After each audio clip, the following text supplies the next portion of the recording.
Ерте заманда қазақ даласына бір орыстың мұжығы келген екен. Әлгі мұжықтың қолынан келмейтіні жоқ, қыста шана жасайды, жазда арба жасайды. Кемдігі жоқ, кен қазақ әлгі орысты өзінің арасына, қазақтың арасына сіңіп кеткен екен. Шиеттей бала шағасы бар екен, алдына 5-6 малын салып беріп, басына кигіз үйін салып беріп, әлгі орыс қазақтың арасына сіңіп кетті.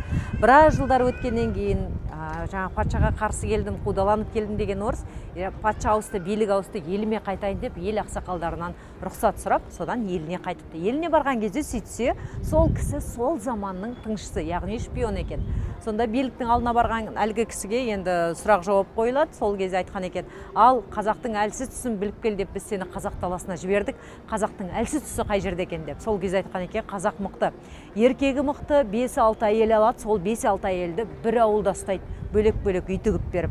Қазақтың әйелі мықты, баласын толғағы келсе далада тезек теріп жүріп туып алады, және сол баланың кіндігін тісімен кесіп, етегіне орап, ары қарай кете береді.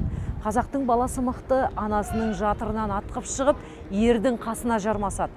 2-3 жасында садақ, қылыш ойнап, аттың жалында желмен жарысып жүреді деп. Сонда әлгі биліктің өкілдері: кәне сонда қазақтың әлсіз тұсын біліп кел десек, сен қазақ мықты деп отырсың, қазақтың әлсіз тұсы қайда деп. Сонда қазақтың әлсіз тұсы 300-ге бөлінетініне де жауап берген екен. Бірақ сол халықтың өзі, қаншама халық қазақтың мықты жағын зерттейміз деп жүріп, қазақтың әлсіз тұсы 300-ге бөлінетініне деп келді.